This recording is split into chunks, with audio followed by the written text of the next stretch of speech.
Melakukan hal seperti itu mungkin bagi sebagian orang merupakan hal yang tabu dan merupakan sebuah dosa yang sangat besar. Karena memang kebenarannya itu adalah sebuah dosa besar yang seharusnya kita hindari dan tidak kita lakukan.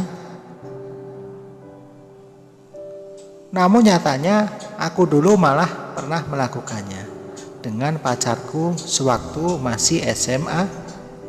Gile bener, masih SMA bro. Itulah pertama kali aku melakukannya, yang sampai sekarang masih suka terngiang dalam pikiran. Dan aku sekarang tak tahu lagi kabar mantan pacarku itu.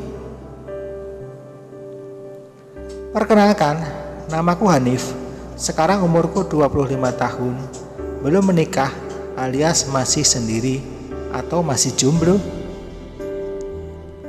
Aku mempunyai wajah yang pas-pasan, namun aku mempunyai banyak teman. Karena aku orangnya tidak suka pilih-pilih teman. Terkadang aku suka iri melihat teman-teman pria seusiaku sudah pada menikah. Dan aku suka bertanya dalam diri, kapan ya aku menikah? Aku sekarang bekerja sebagai pegawai swasta yang bergerak dalam bidang komputer. Beberapa minggu yang lalu, aku ditelepon melalui HP untuk memperbaiki komputer. Pelanggan itu belum aku kenal, yang jelas suaranya seorang wanita. Aku perkirakan berumur 25 tahunan karena suaranya yang sangat manja dan dewasa. Pada waktu yang sudah ditentukan, aku datangi rumahnya.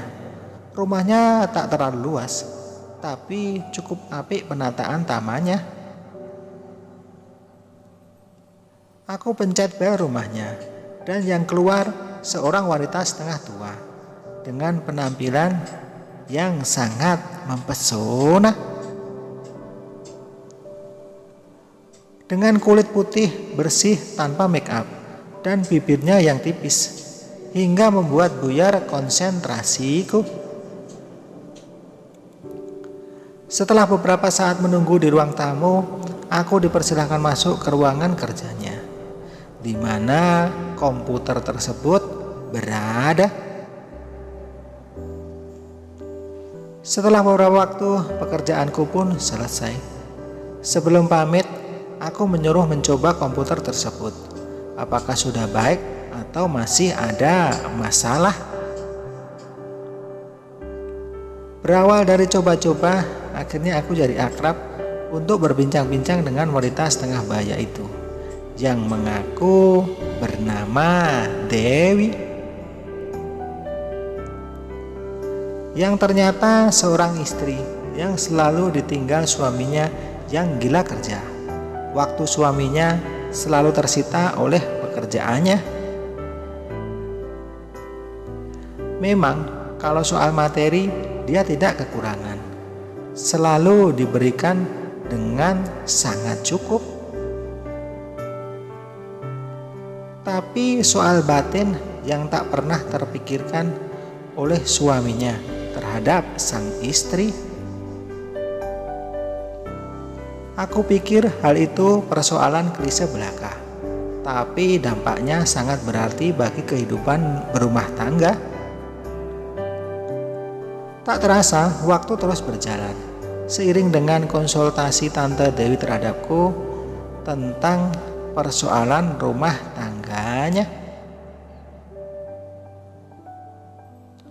Katanya aku dapat berbicara layaknya orang yang sudah menikah dan seperti konsultan rumah tangga. Hal ini memang aku akui suatu kelebihanku bila menghadapi wanita yang sudah dirundung musibah. Tapi ini bukan sebagai kedok untuk berbuat yang tidak-tidak atau berbuat seperti waktu SMA ku dulu. Setelah benar-benar selesai, aku pamit dan memberikan nomor HP-ku dengan pesan bila terjadi sesuatu pada komputernya untuk segera menghubungiku. Beberapa hari kemudian, aku ditelepon Tante Dewi untuk bertemu di suatu tempat yang menurutku tempat itu sebagai tempat yang sangat romantis. Karena memang tempat itu penuh dengan pasangan dua insan yang sedang kasmaran. Mas, aku sangat berterima kasih atas konsultasinya waktu itu, ujar Tante Dewi dengan mata yang sendu dan bibir bergetar halus. Aku pun menjawab, aku hanya orang biasa yang hanya dapat berbicara untuk mencari jalan keluar, Tante. Tante Dewi malah menatap mataku dengan sangat tajam, dan aku dapat merasakan apa yang ada di pikirannya saat itu. Aku ingin Mas temani untuk berbagi rasa dengan perasaan Mas yang sebenarnya, ujar Tante Dewi lagi. Wah, mati aku. Akhirnya aku bimbing ke dalam tempat yang nyaman. Bagai seorang kekasih, kita pun melakukannya, dan itu sungguh luar biasa sekali. Setelah selesai, kami pun bergegas untuk kembali pada tugas masing-masing. Dan akhir pembicaraanku dengannya, dia berpesan agar merahasiakan hubungan ini. Setelah peristiwa itu, aku masih terus dihubungi Tante Dewi, tentu bila dia sedang ingin, dan pernah aku dikenalkan dengan rekan-rekannya yang senasib. Dan teman-teman Tante Dewi pun pernah menghubungiku, dan mereka meminta hal yang sama seperti Tante Dewi. Yang jelas mereka cuma berpesan agar aku bisa menjaga rahasia ini. Tidak boleh ada satu orang pun yang tahu.